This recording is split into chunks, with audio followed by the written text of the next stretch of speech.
Muy buenas tardes para todos. En breves momentos, en un par de minutos, daremos inicio a nuestra charla de primeros auxilios psicológicos para deportistas y entrenadores.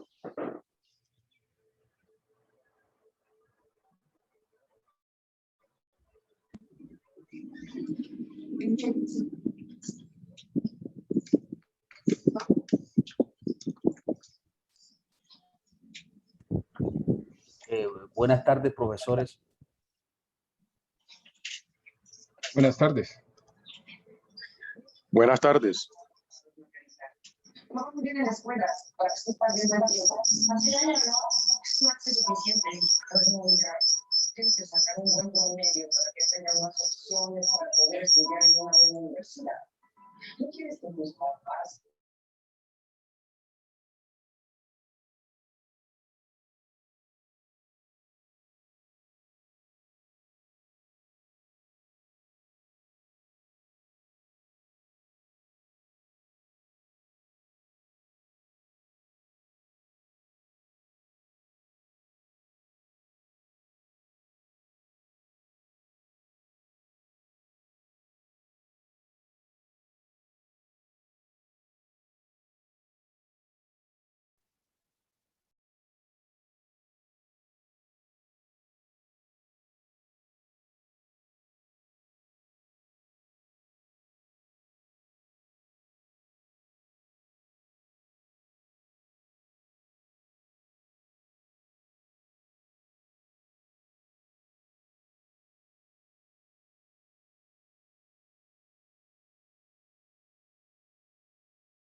Muy buenas tardes para todos y todas.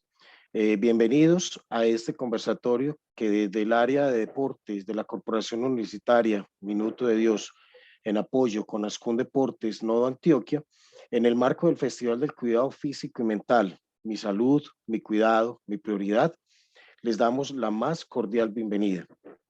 Por favor, les pedimos silenciar los micrófonos, colocarlos por favor en modo silencio. Si alguien desea una pregunta, por favor, van levantando la mano. Mi nombre es Jaime Bedoya Escobar, soy coordinador de deportes de la Corporación Universitaria Minuto de Dios, seccional Antioquia Chocó. Estamos ubicados en el municipio de Bello. Soy especialista en gerencia de proyectos y hoy nos acompaña un gran panelista en este tema que gracias a Dios vemos que tenemos muy buen aforo en el día de hoy y es el profe Dyson Guerra. ¿Quién es Dyson Guerra? El profe Dyson Guerra es licenciado en Filosofía de la Universidad de Antioquia. Es psicólogo con énfasis en Psicología Social de FUNLAM, especialista en intervenciones psicosociales de la misma entidad. Es magíster en Educación y Desarrollo Humano de la Universidad de Manizales. Máster en Psicología de la Actividad Física y el Deporte de la UNED de España. Docente universitario. Psicólogo de deportistas y grandes clubes deportivos de BMX, de nado sincronizado, de fútbol, de artes mixtas, de patinaje, tenis de campo, boxeo. Ha sido deportista a nivel universitario de un gran deporte, del deporte ciencia, del ajedrez. Es autor de los libros Psicología del Bienestar Deportivo y Psicología. Estos libros son para padres y entrenadores. Ahora en unos minutos les hablaremos de ellos, ya que él como autor también los está ofertando en formato PDF. Ahorita hablaremos al respecto. Profe Dyson, mi profe, seas bienvenido. Muchas gracias por aceptar esta invitación. A todos los presentes, muchas gracias por estar conectados en esta tarde de charla de primeros auxilios psicológicos para los deportistas y entrenadores. Ese es nuestro principal énfasis en la tarde del día de hoy. Profe Dyson, estamos con vos. Partiendo de una primera pregunta básica, ¿qué son los primeros auxilios, profe Dyson? Hola, buenas tardes. Hola, profe Jaime, qué bueno saludarte. Saludos a todos y a todas los que están presentes aquí hoy. Este concepto de primeros auxilios no es propio de la psicología, es un concepto que se extrapola de la ciencia médica y se aplica en algunos contextos. Pero antes de responder la pregunta, habría que contextualizar por qué existen los primeros auxilios. Usualmente, cuando se aplican los primeros auxilios es porque una persona está en crisis, algo le está pasando, ¿cierto? A nivel físico. Y llegan los especialistas y le están ofreciendo unas formas de volver a equilibrar el estado de salud que tenía la persona antes. Entonces, frente a una crisis, el especialista sabe cómo restablecer. Entonces, en ese sentido, extrapolamos el concepto, los psicólogos extrapolamos ese concepto, es decir, sacamos del contexto de la medicina y lo traemos a la psicología y pensamos que las personas, así como tienen crisis a nivel físico, también lo tienen a nivel mental. Entonces, ahí intervenimos nosotros. ¿Cómo? Aplicándole unas técnicas, unas formas para que la persona pueda restablecerse. Entonces, habría que agregarle una respuesta, profe, y para todos es, ¿qué no son los auxilios psicológicos? ¿Qué no son los primeros auxilios psicológicos? Los primeros no existe una receta, porque nosotros desde la psicología concebimos que cada sujeto es individual. Y si pensamos en el contexto de la actividad física y en el deporte, muchísimo más. ¿Y por qué lo digo así? Porque es que inclusive en la actividad física y el deporte son más las ventajas que tienen los individuos, o sea, las personas que están inscritas en este contexto tienen ciertas ventajas frente a las personas del resto de las personas. ¿Por qué? Porque es que el deportista y el entrenador se están viendo todos los días en situaciones donde experimentan crisis, donde experimentan presión, donde experimentan situaciones complicadas. Yo les quiero hacer, profe, con su permiso, una pequeña presentación. Voy a compartirles pantalla y para irles desarrollando. Y en la medida en que ustedes consideren que tienen alguna duda, me van levantando la mano, por favor. Listo, profe, me dices si ya ves la pantalla completa. Correcto, profe. Dale que se ve perfectamente y se te escucha muy bien, profe. Ok, entonces espera que aquí le estoy dando para compartir, para que la vean completa. Listo, entonces ya estuvo la presentación, ya estuvo la definición. Estamos hablando que es una herramienta de apoyo para acompañar personas en situaciones complicadas. ¿Y cuál es el objetivo? Recuperar la homeostasis, es decir, el equilibrio emocional. Pero ojo, que en estos primeros auxilios psicológicos hay que tener en cuenta no solo la individualidad, lo que cada uno es, sino que hay que hacerle énfasis al deportista que son situaciones que se le pueden presentar en otras ocasiones. Eso se lo voy a explicar un poquito más adelante. Entonces, yo quiero que caigamos en cuenta en algo, sobre todo aquí que hay deportistas y hay entrenadores, de pronto si por ahí veo que hay estudiantes de psicología, ellos tengan paciencia, pero necesito contextualizar cómo se puede dar este tema de los primeros auxilios psicológicos, porque nosotros en nuestra cotidianidad usualmente utilizamos muchas palabras que no necesariamente esos conceptos tienen que ver con lo que es. Por ejemplo, ¿quién de nosotros no se encuentra deprimido por todo lo que está pasando? La mayoría de nosotros. ¿Quién no se encuentra triste? ¿Cierto? Pero lo que pasa es que en ocasiones a los conceptos son una moneda que tiene dos caras, entonces nos quedamos usualmente con una cara.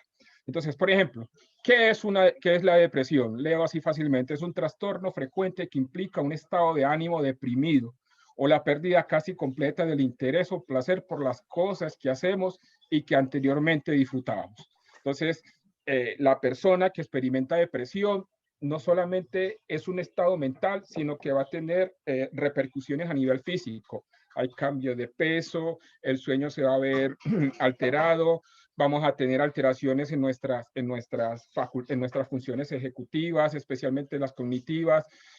Por ejemplo, nuestra atención se va a ver afectada y vamos a tener dificultades para podernos concentrar. Dentro de esa depresión hay un libro que se llama el DSM, que es un libro en donde aparecen todas las enfermedades mentales. Pero hay algo muy curioso. Ese libro lo utilizamos los psicólogos, pero no lo hemos hecho los psicólogos. O sea, los psicólogos tenemos poco que ver con ese libro, aunque lo estemos utilizando. Ese libro lo creó la Asociación Americana de Psiquiatría, la APA. Entonces, la visión que se tiene de estos trastornos mentales es una versión más desde el modelo médico que desde el modelo psicológico como tal. Por eso es que la mayoría de estos trastornos tienden a recetarse fármacos para poderlos intervenir. Entonces, por ejemplo, cuando hablamos de la depresión, hablamos que hay un cambio en nuestros estados de ánimo. Y usualmente ese cambio es hacia, digámoslo así, declina lo que habitualmente hacemos. En otras palabras, les coloco un ejemplo. Yo soy un deportista, yo soy un futbolista y me sucede una situación X. Y esa situación X, por ejemplo, con mi pareja, me lleva a que cambie mi estado de ánimo. Los deportistas, y eso lo saben mucho los profes, son estados de ánimo. Las personas somos estados de ánimo, pero los deportistas más. Y me adelanto pues como una de las conclusiones, y es porque precisamente el deportista siempre está entrenando, usualmente siempre está entrenando, sobre todo si es de alto rendimiento, para la competencia como tal. Entonces, se está preparando para un evento como es la competencia, y el día que llega la competencia, lo que se busca es que los estados de ánimo estén en función de ese desempeño deportivo.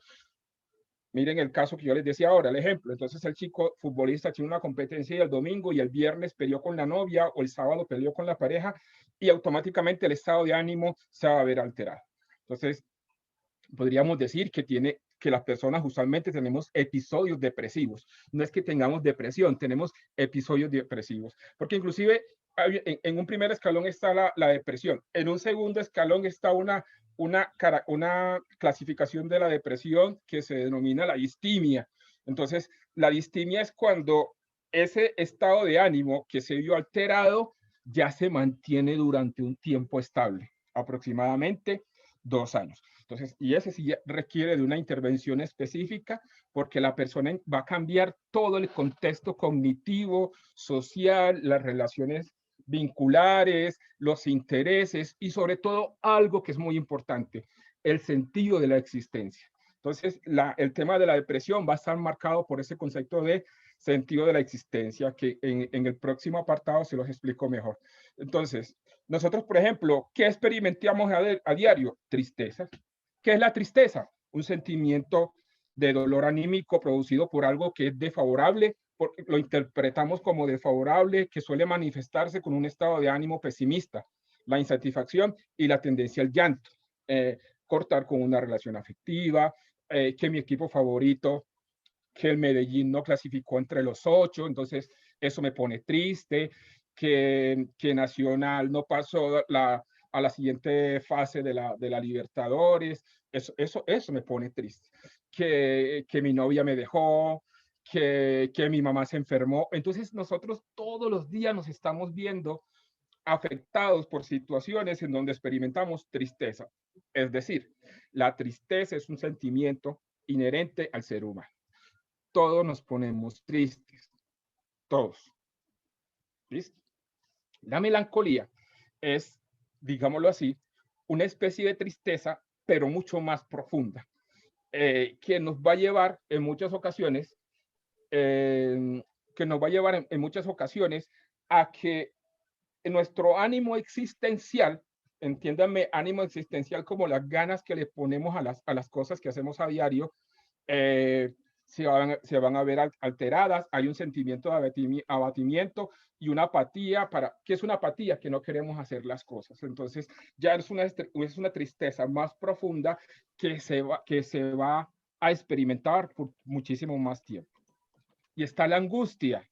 Y vamos a definir la angustia como ese estado de intranquilidad o inquietud muy intensas que se nos presenta o que es generado cuando experimentamos algo desagradable o porque hay una amenaza de una desgracia o un peligro.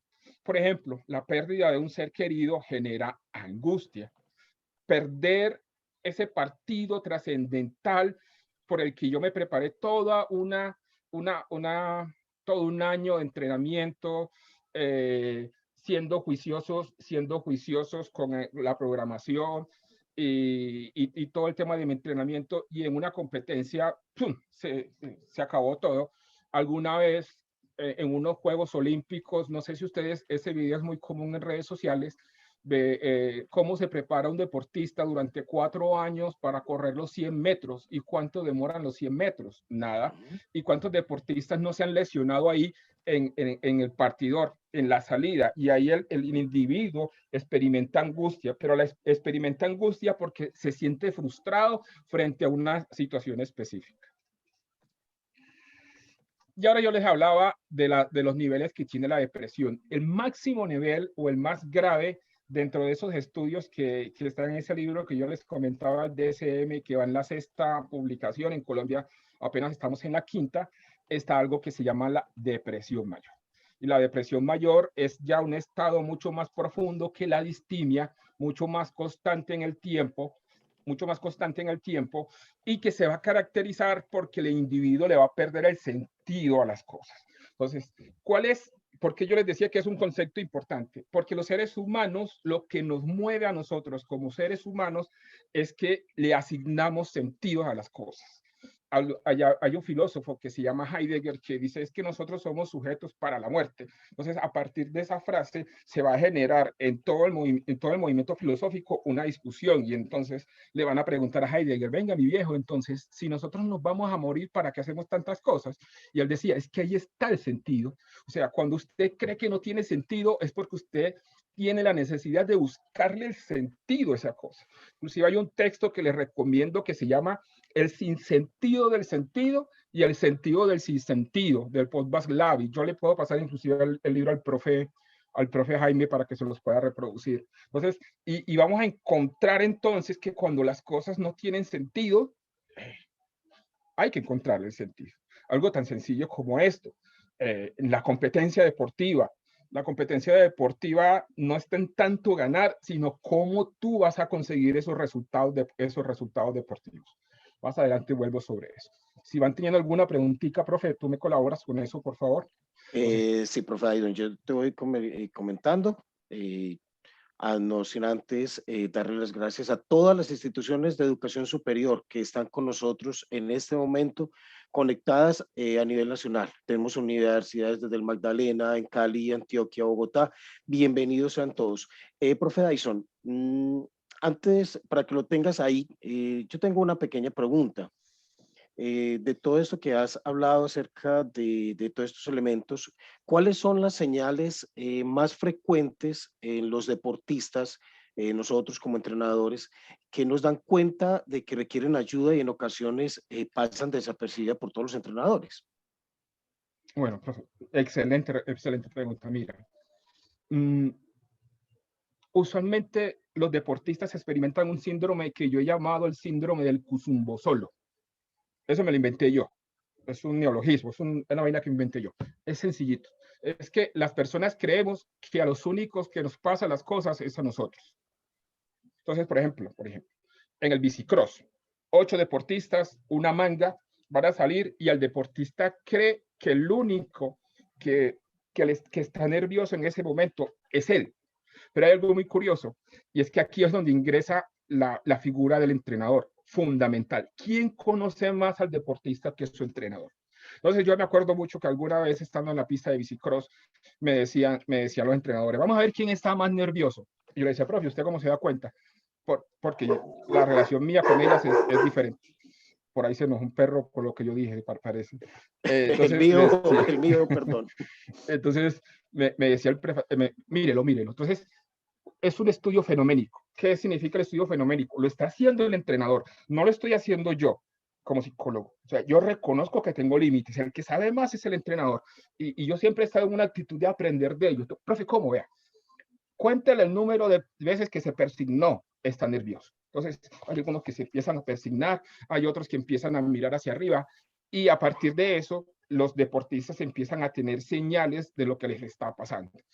Cambia su estado de ánimo, y principalmente el estado de ánimo cambia en la forma como entrenan, cambia en la forma como le van encontrando al entrenamiento. Entonces, empiezan a sacarle excusas, es que hoy llegué más tarde, hoy no voy a entrenar, es que se enfermó mi perrita, se enfermó mi mamá. Hay otros que por ser digámoslo así, de carácter muy introvertido, recuerden el síndrome del Cusumbo solo, se lo guardan para sí, pero el entrenador tiene una perspicacia, tiene un sexto sentido, que él sabe que algo le está pasando a ese deportista y se le acerca. La cuestión es cómo reacciona él frente a la transferencia o a la empatía que ha establecido con su entrenador. Entonces, él se da cuenta porque hay un cambio comportamental, hay un cambio también en las expectativas. Hey, venga, es que yo quiero llegar a unos Juegos Olímpicos. No, yo con que llegue unos Juegos Nacionales es suficiente. Y ahí hay un cambio significativo al que le tenemos que colocar atención.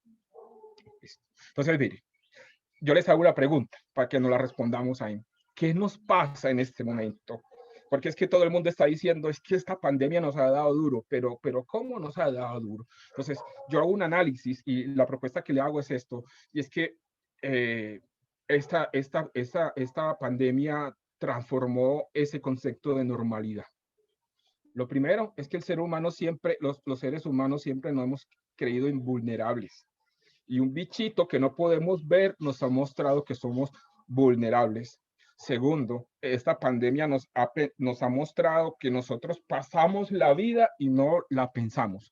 La pasamos y no la pensamos. Entonces, ahora sí la estamos pensando. Algo tan sencillo como esto, el lavarse las manos. ¿Cuántas veces antes de la pandemia nos lavábamos las manos en el día?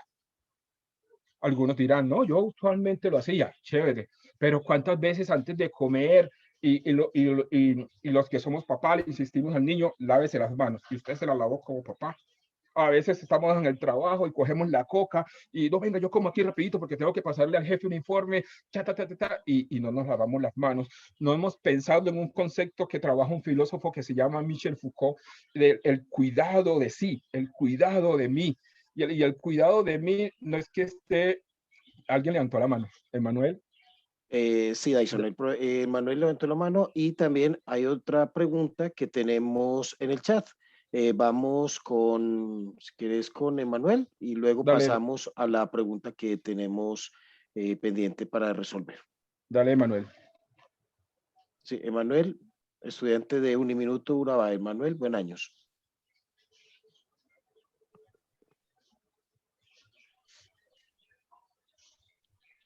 Bueno, profesor, sí, mientras que Emanuel nos enumera la pregunta, yo hago una pregunta que tenemos en el chat. Fiara Iguarán, ¿cómo atiende un entrenador a un deportista que le da depresión, desánimo o fatiga emocional? ¿Hay herramientas que uno como entrenador puede usar frente a estas situaciones o es meramente del área de psicología deportiva? Excelente pregunta. Mira, yo les decía al principio que no son los primeros auxilios. Ahora, cuando yo les hacía la enumeración de la depresión, es para decirles que todo no es depresión. O sea, hay momentos de tristeza, hay momentos de frustración. Es decir, lo primero que un entrenador hace, y ha tenido la experiencia de ellos, es que preguntan y ellos acuden, hey, Seiko, tengo un muchacho así. Entonces, él empieza, como hacemos los psicólogos, nos empieza a detallar lo que llamamos los síntomas. Ah, mira, está dejando de venir, está haciendo esto y esto. ¿Qué podemos hacer ahí? Entonces, el entrenador lo que hace es que lo remite. Y eso es algo muy valioso porque el entrenador reconoce sus límites. como los psicólogos, yo se los decía al principio, yo reconozco mis límites. O sea, hay cuestiones del entrenamiento deportivo que yo sé, pero que mejor la sabe es él, porque el entrenador deportivo es él, yo soy el psicólogo. Yo conozco el entrenamiento deportivo para contextualizar mi intervención, no para hacer entrenamiento deportivo. Para eso están los entrenadores y yo soy muy respetuoso de los profes. Entonces, la psicología deportiva, la psicología en general, ha ido desarrollando sus propias herramientas para intervenir este tipo de situaciones, porque puede ser una especie de desajuste anímico del deportista entre los objetivos que tiene el deporte, y ahora más adelante voy a trabajar eso, y las situaciones que se le pueden estar presentando en la familia, en la academia o en sus relaciones familiares. Emanuel, ¿sí se cuadró? No, aún no, pero tenemos más preguntas en el chat de profe Dyson. Gracias por tu apreciación. Pregunta Jorledis Palacio. ¿Qué debe hacer un entrenador para darle una noticia extraordinaria minutos antes de una competencia? ¿Sería conveniente decirle en el momento o cuando termine? Pero depende de la noticia. Es o correcto, sea, dependiendo de la noticia. Sí, porque es que si es una noticia que puede potencializar el desempeño del deportista, se le dice de una. Pero si es una situación que se puede aplazar, el entrenador tiene toda la libertad de hacer eso. Entonces, es dependiendo de la noticia como tal. Sí, correcto.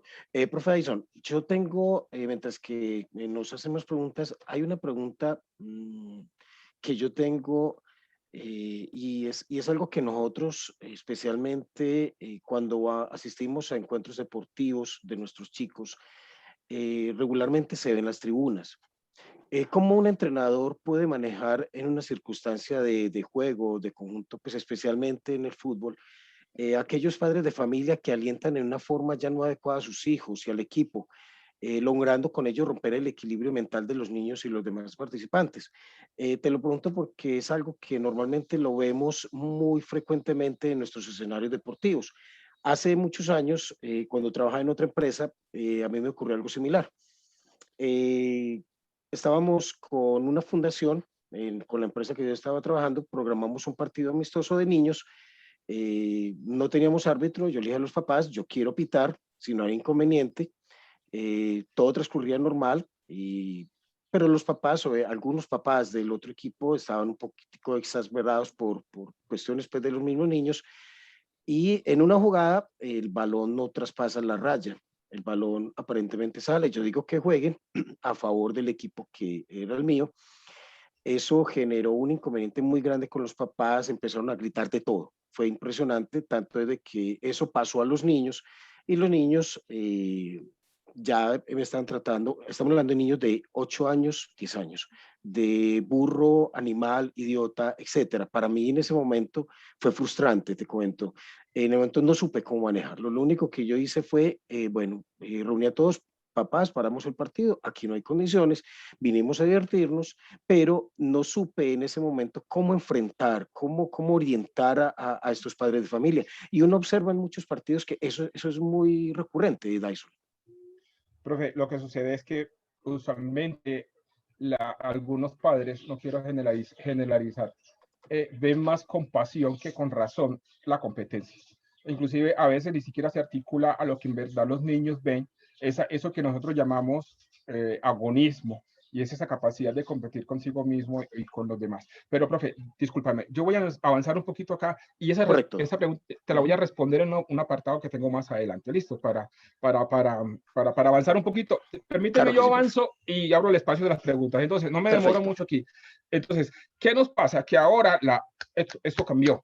Es otra cosa, es otra normalidad. Entonces, la pelea que hay en ese momento es que la gente no entiende que el mundo es otro. Y mire, se lo coloco con un ejemplo sencillo. Yo no sé si ustedes han tomado el transporte de las aplicaciones y taxi. Por ejemplo, usted ve que el taxista sigue en el mundo moderno donde no existían las aplicaciones, y esta vaina de los smartphones, las aplicaciones nos cambiaron el mundo. Entonces, por eso existe el correo electrónico, por eso estamos en este momento casi 200 y pico de personas conectadas por el avance de la ciencia. Entonces, todavía las personas seguimos por lo que nosotros llamamos la resistencia al cambio. Entonces, es como los viejos hábitos nos daban seguridades y los nuevos hábitos nos generan inseguridades, yo me quiero quedar con lo que me genera seguridad, no inseguridad, pero es una inseguridad que la tenemos acá. Entonces, tenemos una confianza en lo que yo denomino la habituación, confianza en la habituación, en lo que nosotros ya teníamos, y nos asusta lo novedoso. Que eso, por ejemplo, en los deportistas es diferente. Por eso yo les decía que los deportistas es diferente, porque ellos se están enfrentando en cada competencia a las circunstancias y a lo impredecible que es el desempeño de un deportista en una competencia. Entonces, por ejemplo, y aquí quiero articularme la pregunta que hizo el profe, es que el deporte tiene, desde mi perspectiva, tomando elementos no son míos, sino de la sociología del deporte, desde la sociología del deporte se dice que el deporte tiene dos caras. El deporte como espectáculo, donde es una industria. El deporte es una industria de ropa, de empresas de televisión, miren toda la plata que se mueve en el fútbol, todo lo que ha generado el fenómeno Messi, y usted puede ver en YouTube, busca y encuentra el Messi colombiano, el Messi costeño, el Messi paisa, el Messi de todas partes, y se nos pinta aquí el signo de dinero como las caricaturas de los 80, cuando un niño tiene capacidades. Uy, y entonces es que yo quiero ser futbolista, irme para Europa, irme para China, ganar mucha plata, porque es un negocio, es un trabajo. Y claro, se va a caracterizar. Miren qué tanto es espectáculo. Piensen en un estadio de fútbol y piensen en el Coliseo Romano. Entonces, ¿cómo se reunían en el Coliseo Romano los romanos a ver cómo los leones se comían a los cristianos, a ver cómo los gladiadores, los esclavos, se mataban por su libertad y cómo la gente de manera perversa disfrutaba eso? Miren un partido de fútbol. Entonces, miren cómo se ve un partido de fútbol, y ahí va comprendiendo un poquito la pregunta del profe ahora, y es que se está pensando más en el resultado que en el deportista como tal. Y donde hay resultados, donde hay interés por los resultados, siempre va a haber presión, va a haber mucha presión. Y lo que se denomina el deporte como praxis, el deporte cuando cuando el interés está puesto en el bienestar individual, en la salud física, en la salud mental, entonces utilizamos el deporte como ocio, como recreación, y el deporte nos está formando también para la vida. Ya voy a terminar para darle las palabras. ¿Listo? Gracias. Voy a ir un poquito rápido para pasar a las preguntas, que son muy interesantes. Varias, sí. Entonces yo cuando hablamos para hablar de primeros auxilios psicológicos, yo les hablo de un tema que son las crisis, y yo las crisis personales las divido en dos. Las crisis personal-estado, es decir, las que usted vive en un momento, pero eso pasa y usted sigue la vida, que están relacionadas con la frustración deportiva. Un deportista, entonces, si se está enfrentando el equipo A y el equipo B, uno de los dos tiene que ganar y uno de los dos se va a frustrar. Entonces, y eso tiene que ver con las dinámicas de la competencia, se va a frustrar. Listo, vemos el ejemplo. Dos caras, positiva y negativa. Entonces, no nos quedemos únicamente con la negativa, sino que la frustración deportiva existe y es una realidad que los entrenadores y deportivas todo el tiempo están interactuando con ellos. Entonces, cuando se da en la formación, en el deporte de formación, la función del entrenador es identificar cuáles son los efectos educativos que tiene esa frustración. Y en el alto rendimiento es acompañar al deportista en hacer propio la vivencia de la frustración frente a los resultados que obtiene. Está la frustración vocacional, es cuando el papá insiste que el deportista sea tenista y el niño no tiene la vocación de tenista. Entonces, a veces quien le toca tomar esa decisión y contarle es el entrenador. Y claro, entonces a veces emergen cuestiones de la soberbia. ¿Usted cómo va a decir que mi hijo no tiene las condiciones cuando el profe es el que sabe más de esas cuestiones? Está la frustración para el papá insiste. El artículo con la anterior. Sí, es la frustración que tiene el niño de asumir el deseo del padre como propio. Es decir, el niño está en el deporte es porque el papá quiere que esté en el deporte. Y me disculpen, y voy a colocarles un ejemplo claro. Yo tuve la oportunidad de estar en el año 2004 y 2005 en la pista de bicicross de Belén. Y habían 3 niñas practicando bicicross. 3 niñas, entre ellas Mariana Pajón. Después que Mariana Pajón es campeona olímpica en el año 2012 en Londres, yo estaba ahí en la pista trabajando. Hoy en día usted encuentra más de 30, 40 y hasta 50 niñas practicando bicicross. Y todas las niñas y todos los papás, la mayoría de los papás creen que su hija es Mariana Pajón. Listo, chévere, chévere que crean que es Mariana Pajón, pero Mariana Pajón es única. Entonces ahí viene el tema de los papás. Entonces, si la niña corre bien, esa es la sucesora, Mariana Pajón. Y allá escuchamos en la pista cada rato, esta es la sucesora, esta es la sucesora, esta es la sucesora. Pero no lo dicen los entrenadores, lo dicen los papás. Entonces, yo coloco mi frustración como papá en mi hijo. Yo tengo uno de 10 años y lo primero que hice, mi hijo nació el 10 de octubre, el 10, o sea, 10 de octubre del 2010. Yo dije, Dios mío, esa es una señal del cielo, mi hijo va a ser futbolista. Y cuando inclusive lo llevé a Uniminuto, a la escuela de Uniminuto, le compré uniforme, cogió el balón y lo tiró por allá y me dijo, ¡gas el fútbol! Ya, y no le gusta el fútbol. Y estoy metido en el bicicross, no le gusta el bicicross. Y estoy metido en el tenis, ninguno de los deportes en los que yo trabajo le gusta a mi hijo. ¿Cuál le gusta? La natación. Entonces, ese es el deseo de él. Otra cosa es el deseo mío. Y sí, pues, además, claro. Hay que tener en cuenta que no todos tenemos las mismas capacidades para hacerle frente a la frustración. Bueno, yo repito que tiene dos caras. La positiva es que la frustración hace parte de la vida y la patológica es cuando solamente vemos el carácter negativo que tiene la frustración. Y la crisis rasgo, la crisis personal rasgo es un acontecimiento que no se nos presenta, pero siempre lo vivimos de la misma manera. Entonces, siempre estamos en crisis personal. Algo parecido a lo que nos sucede muchas veces en la adolescencia, porque la adolescencia es una etapa de crisis. Entonces, hay personas que se les vuelve patológico, se les vuelve normal estar en crisis. Entonces, la recomendación mía, y con esto quiero cerrar para pasar a las preguntas es, primeros auxilios. Lo primero, escucha activa. Entonces, cuando el chico está en crisis, déjelo que hable él, no usted. Y muchas veces los entrenadores hacen eso, escuchan, porque ellos son los primeros que están ahí. No todos los psicólogos estamos metidos allá de campo con nuestros deportistas. Algunos vamos a las competencias, y por ejemplo en bicicross, yo siempre estoy en las competencias con mis muchachos, y ahí, lo primero, escucha. Entonces, lo segundo, que frente a la crisis que se está dando, el deportista tenga la habilidad de comprender qué está sintiendo su cuerpo. Ya. Lo tercero, categorizar necesidades, es decir, darse cuenta cuál es la necesidad que tiene el deportista o no, de hacerle frente a esa situación o simplemente quedarse en ese carácter patológico que les hablé con anticipación.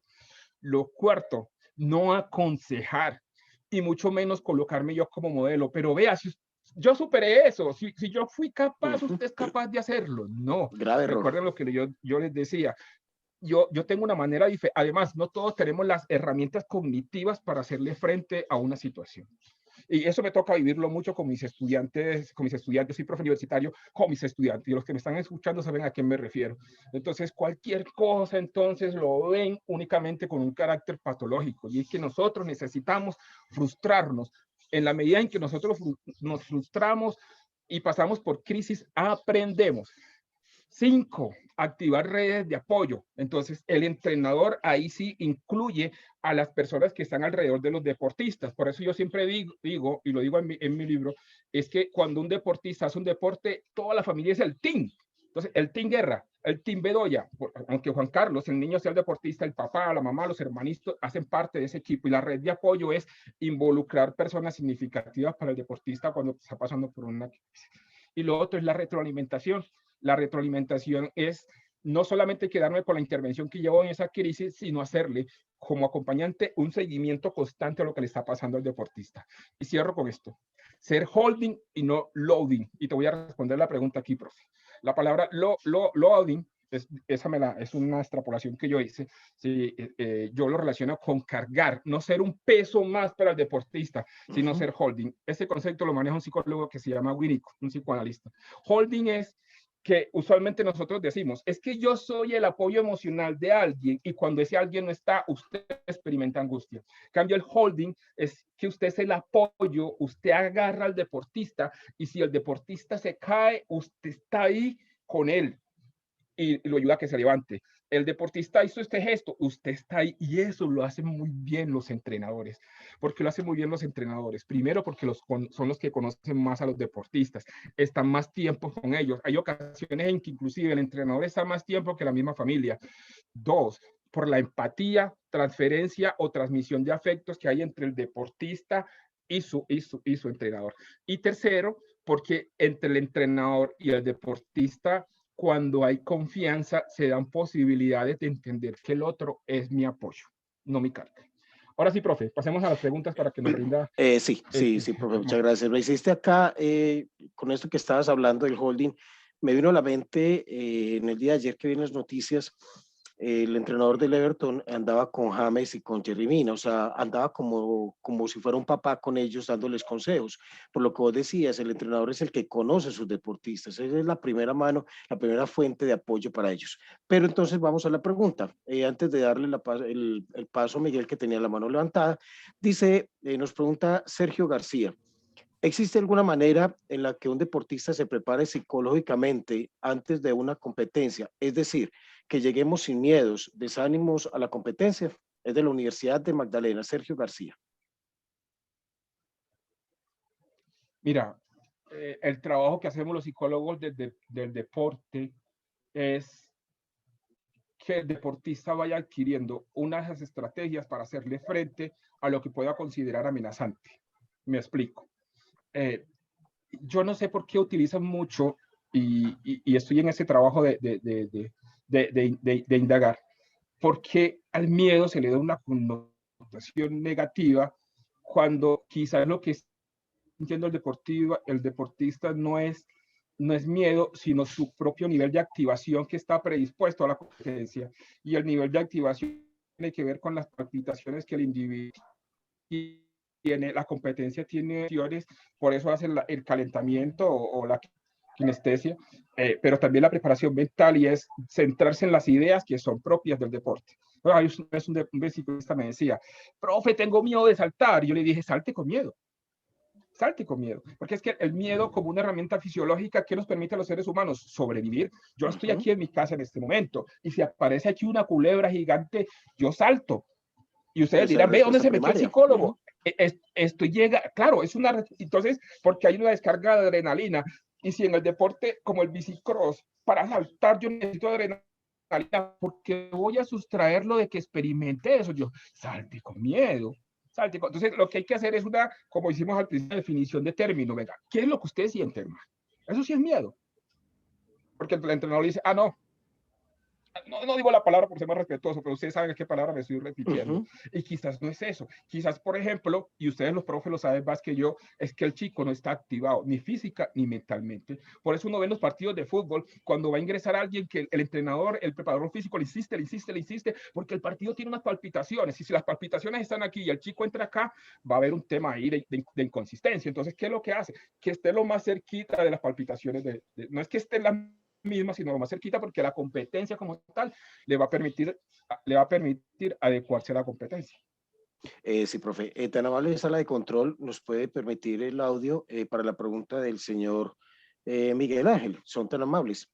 Mientras que vamos respondiendo la pregunta. Sí, ya, el señor Miguel Ángel, bienvenido. ¿De dónde eres, Miguel? Buenas tardes, soy de Bogotá, represento a la Universidad Santo Tomás. Bueno, soy psicólogo. Tenía una pregunta para ti, Dyson, y bueno, más que una pregunta, es como, no sé si un aporte, cuando tú mencionabas precisamente sobre cómo los papás toman estas actitudes en una competencia. Bueno, también digamos que hay entrenadores que también pasa eso, ¿no? Que la meta es ganar, porque también dentro de las mismas competencias también hay unos intereses de por medio de que, por ejemplo, los ganen por la cantidad de deportistas. ¿Y qué tan pertinente sería resignificar un poco esa noción de la competencia? Porque es que la gente piensa que eso es como un videojuego. Un videojuego, digamos que usted pierde, vuelve, lo repite y puede repetirlo las veces que quiera y puede ganarlo. Y muchos, digamos, que tienen como ese imaginario y que la meta es ganar. Y bueno, pues partiendo del hecho de la misma incertidumbre, parte de la vida también está eso, está frustrarse, como lo decía Dyson. ¿qué tan pertinente es que un formador o un profe dentro de sus mismas prácticas deje un poco de lado esa noción de tener que ganar, o sea, lo que se inculca, a lo que se está acostumbrado de que la persona se le dice es que va a ganar o la persona va mentalizada a ganar, sino más que ganar es el hecho de aprovechar o disfrutar y pues lo mismo que le puede permitir la misma experiencia de la competencia. No es tanto por el hecho de una medalla, sino pues se pueden Claro, ganar Miguel. otras cosas que pueden enriquecer la misma práctica deportiva ¿Sabes qué Señor. me hiciste acordar, Miguel, la rueda de prensa antes de la Champions League del año pasado, que estábamos en plena pandemia, cuando entrevistaron al Cholo? No sé si te acuerdas, que él dijo que ganar era el único objetivo. Eso es perverso, porque eso puede sonar hasta maquiavélico, porque entonces el fin justifica los medios. Y yo, por ejemplo, en el trabajo con los entrenadores, con los que creen en nuestro trabajo, porque no todos los entrenadores, y si alguno lo hay aquí, me disculpan que se lo diga así de frente, no todos creen en el trabajo que hacemos los psicólogos, pero usualmente la mayoría creen en el trabajo en nuestro trabajo. Y el trabajo que nosotros hacemos es mostrarles, por ejemplo, que la mayoría de los deportes antes de los 12 años, la competencia se ve más con un contenido lúdico que agonístico. Lúdico, de disfrutar el deporte como expresión social, como expresión corporal. Ya después de los 14 años, cuando el chico ya ha introyectado todo ese tema técnico y estratégico que tienen los deportes, ya se vuelve mucho más agonístico que lúdico, que entonces el objetivo está en el resultado como tal.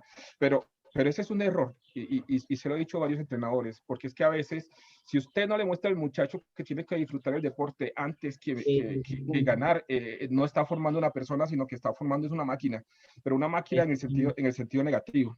Miguel, ibas a decir algo. En una paradoja. O sea, paradójicamente, entre más intenta que el deportista gane, más presión y eso va a generar incluso más ansiedad en el deportista, porque Claro. él va a ver que su única meta va a ser ganar, ganar, ganar. Claro. Y cuando él pierde, entonces se va a frustrar y va a ser incluso peor. Y más, si tiene lo que su merced decía de la carga del entrenador, de los padres de familia, diciéndoles ahí como vengan los resultados que porque es Sí, que, sí. como tú decías, es muy perverso el hecho de que piensen los mismos intereses de un club. Y Sí. pienso que es algo que se debe comenzar a resignificar en cuanto a la misma noción que se tiene del deporte, de todo juego, porque es que también, bueno, yo lo he visto también en niños, mucho que pasa que con un videojuego, y por ejemplo, si uno se pone a ver las tasas de medicina legal, los índices de suicidio en los niños se ha incrementado desde hace unos 4 años. Antes era niños de 8 años, por ahí 1 o 2 casos en todo el territorio nacional. Y Sí. a la fecha, ya los casos de medicina legal en suicidio a temprana edad ha sido porque no saben manejar la frustración y porque precisamente es ese imaginario de que tiene que ganar siempre. Y pues no, la vida de por sí sí es una ganancia el perder también porque gana experiencia y gana otras cosas que son enriquecedoras. Pero el Entonces, concepto, Miguel, el concepto de ganar tiene, tú lo estás diciendo, te estoy reforzando, una connotación diferente en el adulto que en el niño. exactamente. Exactamente, exactamente. Y es algo que desde los mismos, o sea, los mismos entrenadores deberían como replantearse al momento de una competencia. Porque es que hasta a veces dentro de los mismos entrenadores se da esa rivalidad y uno los ve en las competencias. Entonces considero, es más como esa intervención mía.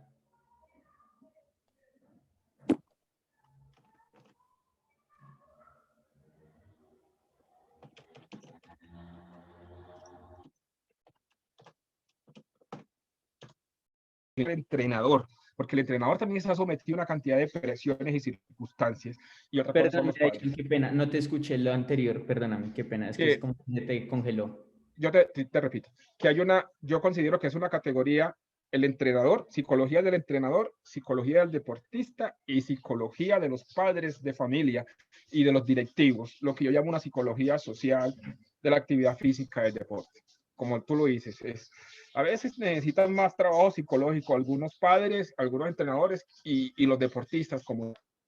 Lo que pasa es que todavía seguimos manejando representaciones sociales que cuando yo voy al psicólogo es porque estoy loco. No, Sí, total. no. Y la sociedad, no, la vida nos está demostrando que yo al psicólogo no voy porque estoy loco. Total, y pues que la misma profesión. Hay una muchacha que levantó la mano, Roxana, la que preguntó ahorita. Vale, Dale, Dyson, Miguel. muchas gracias. A vos, Miguel, muy, muy agradecido. Profe Dyson, continuamos. Con Perdón gusto, que se con te gusto. está oyendo entrecortado. Sí. Nos pregunta el señor Vicente Rincón, ¿cuál es el papel de la preparación psicológica a la hora de entrenar o debutar en un partido? A la vez, paso un Usualmente saludo. Perdón, profe, te paso un saludo también, profesor. Un saludo, profe Dyson. ¿Qué técnica que puede sugerirnos de calma ante una mala decisión de juzgamiento arbitral, evitando que el deportista pierda el enfoque? Gracias. Esas dos preguntas, Dyson, y continuamos allá con una Mira, más. yo trabajo en un elemento que se llama la simulación, que eso no es mío, eso es de la ingeniería.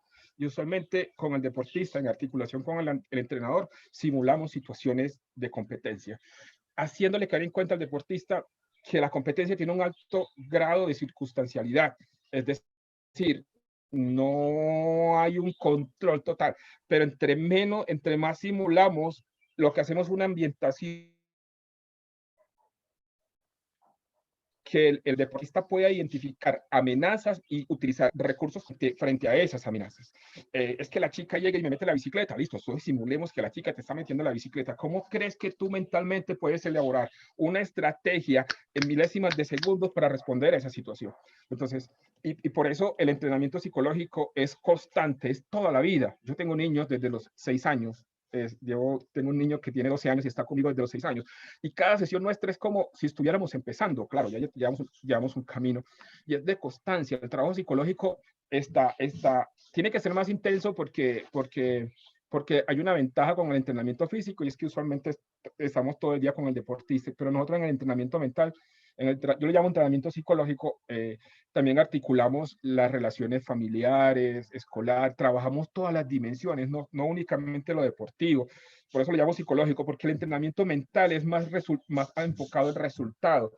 Y yo lo que hago es un trabajo más enfocado a la realización del deportista en lo que está haciendo, que tenga claro si ese es su estilo de vida y si le quiere apostar un proyecto de vida en ese deporte, que él tenga la opción de decir, le quiero apostar.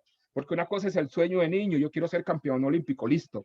¿Sabes qué hay que hacer para lograr ese sueño? Sí, trabajemos en todo eso, en el camino. Por eso cuando las niñas me dicen, yo quiero ser Pajón, listo. Pero quédese con la Mariana Pajón antes del 2012. Una niña que llegaba 1 hora antes, que entrenaba 4 o 5 horas y no era olímpico el deporte en esa época, que competía, que entrenaba de sábado a sábado, que hay un video de Pirri muy chévere que le recomiendo, le decía a las amiguitas, invítenla a cumpleaños, sáquenme la pista, porque está metida allá. Entonces, usted quiere hacer todo eso. Usted quiere todo eso. Entonces, en eso consiste también el entrenamiento psicológico con los chicos. Gracias, profe Dyson. Dado que el tiempo es corto, te voy a ir haciendo Yo quiero hacer una también pequeña preguntas. publicidad, porque es que el tiempo Sí, es muy también autopromocionarme. Discúlpame, profe Jaime. Sí, Dyson, dale tranquilo, mi profe. Que yo manejo mucho eso. El texto es un texto en PDF, lo mandé estoy en ese tema ahí para mandarlo a imprimir. Es un texto de 200 y pico páginas y una cartilla que yo me inventé para el acompañamiento psicológico. Que esté interesado, dejo ahorita mi correo, me escribe y con mucho gusto conversamos. Dale, profe. Excelente, profe. Sí. Ese era algo de lo que fue en la introducción inicial. En la parte final íbamos a hacer énfasis también, muy importante ese tema. Nos escribe el señor Sergio García de la Universidad de Magdalena. Yo soy músico violinista en una orquesta y también deportista.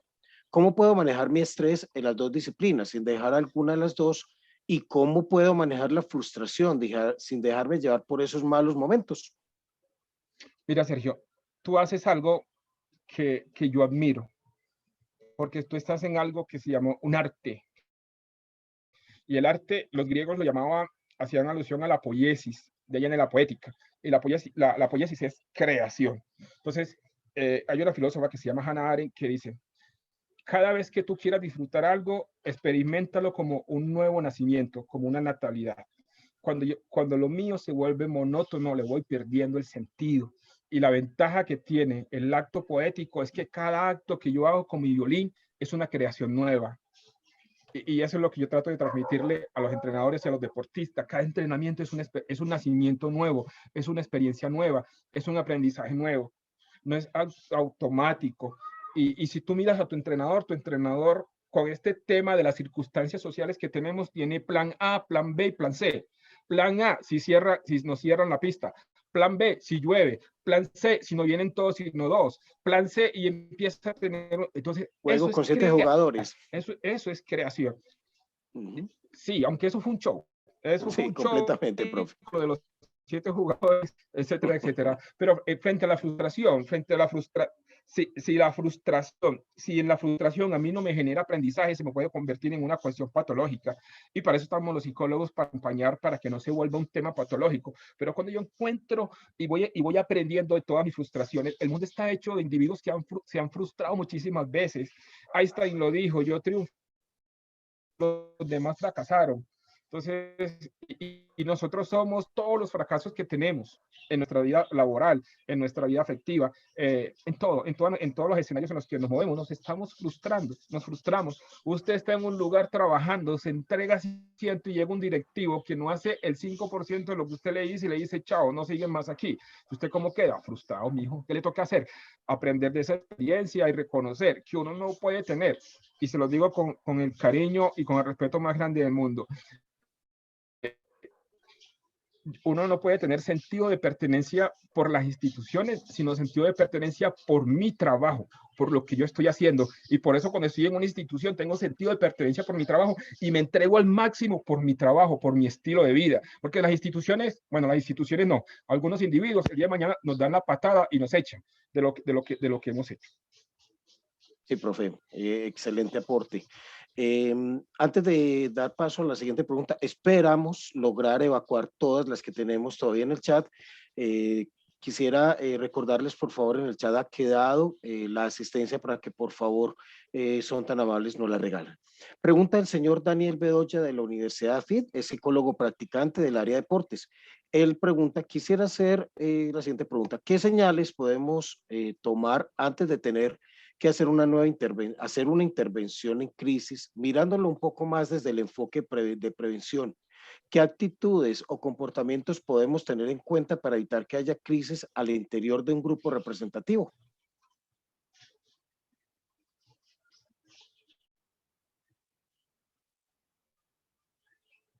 Listo, mi profe.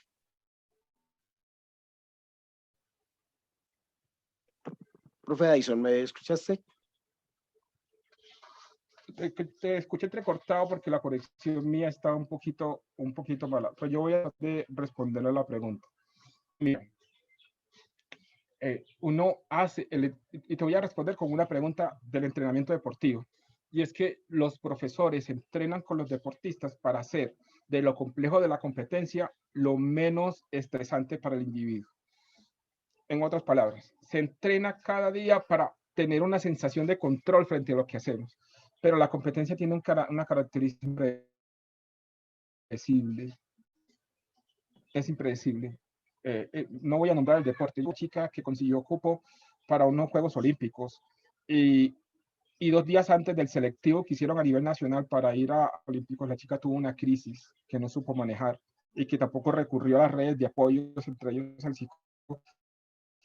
Y la chica tuvo un bajón horas antes de esa competencia y perdió el cupo a los Juegos Olímpicos. Pero por un estado de ánimo. Y no es que la chica sea mala, la chica es excelente, es buenísima. Entonces, los estados de ánimo, por eso es que es un trabajo psicológico pre, durante y post competencia. Entonces, eso implica, y en la cartilla lo explico, que la competencia no es la hora que demora el partido, sino el día antes, los 2 días antes, el día después. Eso es un complejo, es ver que eso es un estilo de vida. La práctica deportiva es un estilo de vida. Gracias, profe. Pregunta Juan Marcos, estudiante de psicología de Uniminuto Bello, ¿por qué cuando vamos por debajo en una competencia, ya sea perdiendo, empatando o miedo a perder, se alteran los sentidos? ¿Y cómo influir sobre ese manejo de emociones si no se cuenta con un entrenador, un apoyo o el juego es una versión, ya que se evidencia que esto influye en la toma de decisiones? Mira, hay algo que los en el entrenamiento deportivo llaman la activación negativa.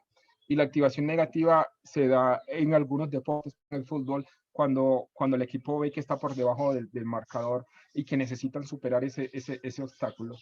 Potencializan sus capacidades coordinativas, físicas, técnicas, en pos de la consecución del objetivo. Y eso lo hace porque en el entrenamiento de alguna manera lo han simulado con los entrenadores, pero eso responde más a la capacidad adaptativa que tiene el individuo a la circunstancia competitiva que algo premeditado o que se pueda dar o que se pueda entrenar como tal, porque algunos equipos han pasado por encima del marcador de los otros, la activación negativa termina cuando termina el partido, otran al logro, se estancan ahí y el que tiene la reacción negativa es el otro equipo y nuevamente pasa por encima de ti. Entonces, es trabajar también de circunstancialidad que tiene la competencia deportiva. Por favor, sala de control, ¿nos puede autorizar el ingreso del micrófono de Fiara Iguarán? Fara Iguarán. Buenas tardes, soy estudiante de profesional en deporte de la Uni Magdalena. ¿Sí me escuchan? Sí, correcto, Fiara, sí, tranquila. Bueno, Sí, yo tengo un aporte y va en relación mía. a lo que decía el profesor Dyson ahorita, el psicólogo Dyson. Yo creo que eso va también más que todo al componente del el juego, porque a veces uno como entrenador pues tiene un equipo formativo, un equipo competitivo.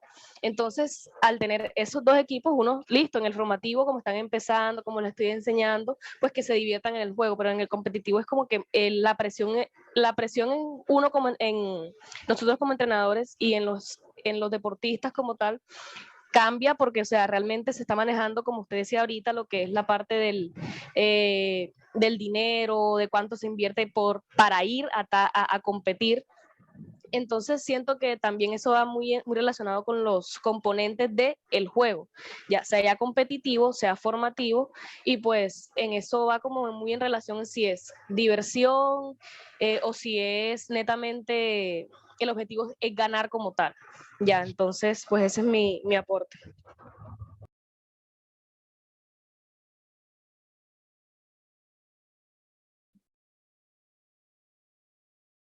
Que tiene que ver mucho con el desempeño de los equipos o el deportista. La motivación externa es lo que moviliza al individuo o al equipo a la consecución de logros porque te va a generar ciertos beneficios a nivel de resultado. Entonces, el yo poder clasificar o poder ganar tal cosa me va a significar una beca, entonces yo tengo que esforzarme más.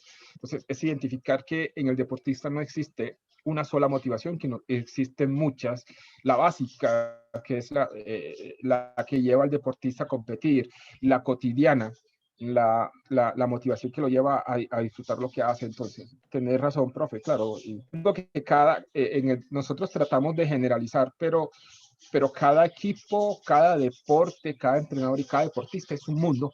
Y las lógicas competitivas en un deporte de conjunto son totalmente diferentes a unas lógicas competitivas como un deporte como el tenis. Miren todo lo que ha generado el fenómeno de María Camila Osorio al conseguir un título como que consiguió el fin de semana. Pero, ¿qué hay detrás de todo lo que ella ha hecho? Y lo que sucede en un deporte como el fútbol, que es el único deporte profesional. Pero miren que a veces los entrenadores y los deportistas tienen que trabajar con las uñas, y no es que no quieran tener un psicólogo, sino es que a veces los servicios psicológicos no son baratos en algunas ocasiones, entonces no pueden tener un psicólogo que los esté acompañando ahí. Entonces, ¿qué le toca hacer al entrenador? Hacer algo que se llama el coaching. Por eso cuando ustedes les vendan coaching, no les vendan, les digo a los profes con todo el respeto, cuando les vendan que les van a dar sesiones de coaching, no compren eso, porque es que el que hace el coaching es usted, el entrenador, coach, entrenador. Entonces es una especie de asesoramiento donde usted tiene que trabajar variables psicológicas para poder mantener a su equipo motivado en la consecución de objetivos. Sí, profe, discúlpame, en este momento estar haciendo una corrección en el formulario, ya que el formulario parece haber sido hackeado, se dañó y lo están corrigiendo desde Ascun en este momentico, entonces ya no lo van a colocar desde la central. Vamos con otra pregunta. Una última apreciación, y yo creo que también el señor Dyson, eso también es como un tema sociocultural, ya va mucho en la región en la que se da el deporte, porque por ejemplo aquí pues en Santa Marta, eso de, o sea, los entrenadores manejan un tema obsesivo con ganar, a pesar de que tengan también un equipo formativo, un equipo en el que apenas están empezando los chicos, también tienen como esa obsesión por ganar, y es como también como un tema sociocultural, Claro. como un tema de la región en la que estamos ubicados pues cada uno. Vive Ana Bornacelli, levantó la mano. Vamos con la última intervención. Tan amable sala de control autoriza a Ana Bornacelli con el micrófono para ir dando cierre ya a la charla del día de hoy.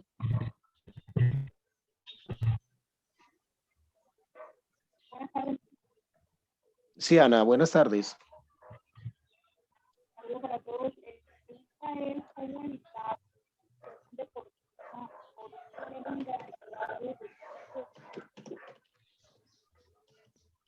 termine tomando la decisión de desertar del deporte. No la estamos escuchando. No la estamos Ana, por escuchando, favor, sube un poco el volumen, tan amable. No se te escuchó. No la escuchamos. ¿Ahora sí me escuchan? ¿Hola? Ahora sí, Ana. Hola. Claro, Ok. clarísimo, ahora sí. Ahora sí.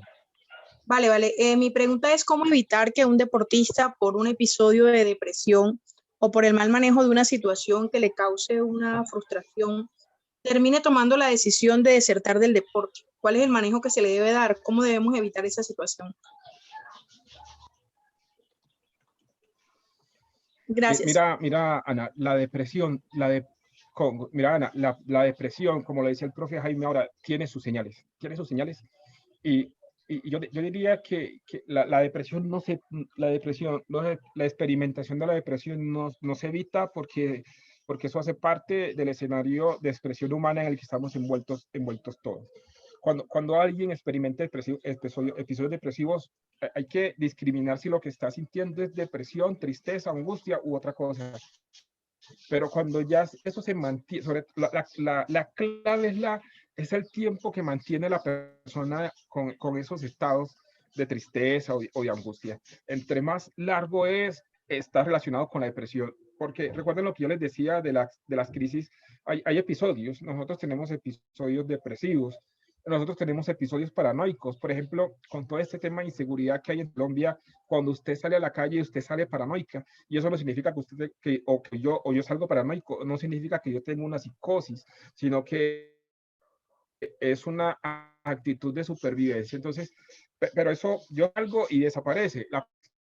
Y el deportista en todo el estudio, en el trabajo y en el escenario deportivo de lo que le está pasando.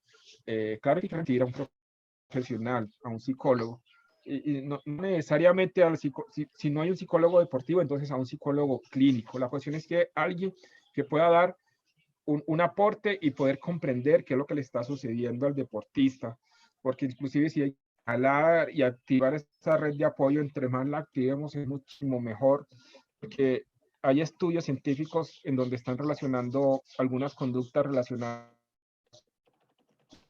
con el alcoholismo y el suicidio, en que pasa de una distimia, de una depresión simple o un episodio depresivo a una distimia, a una depresión mayor.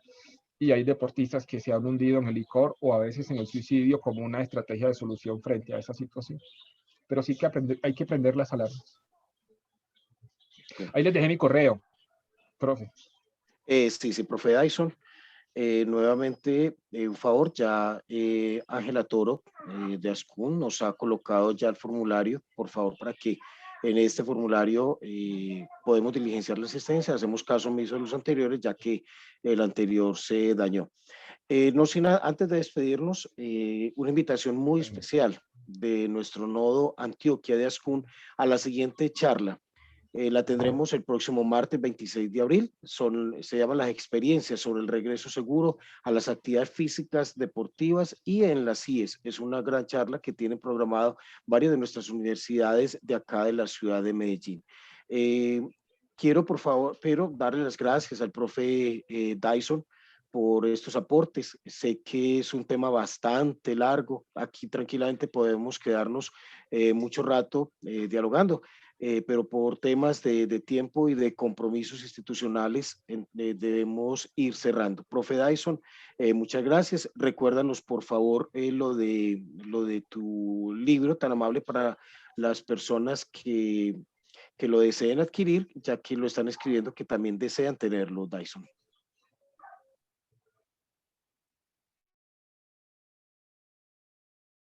Profe Dyson, estás con nosotros, se te congeló la pantalla. Profe Jaime, Sí, profe, ¿me puede escribir su correo, profe, y su celular, profe? Le agradezco. sí. Profe Dyson, ¿me has escuchado para ir cerrando? No tienes audio, profe. Tan amable, central, le activamos el No, audio del profe Dyson. repetime lo último. Sí, sí, profe Dyson, tan amable, para que escribas nuevamente tu correo. Hay personas que desean tener el acceso a este par de libros, del formato PDF, para que te puedan escribir.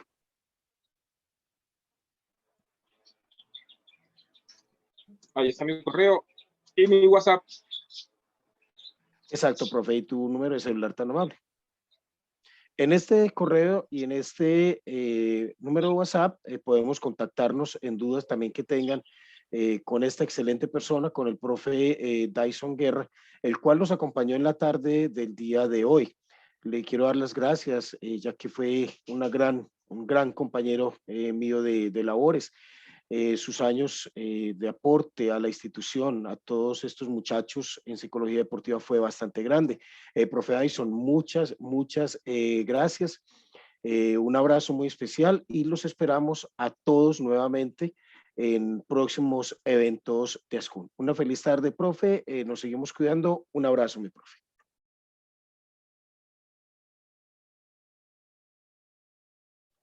Y feliz tarde para todos.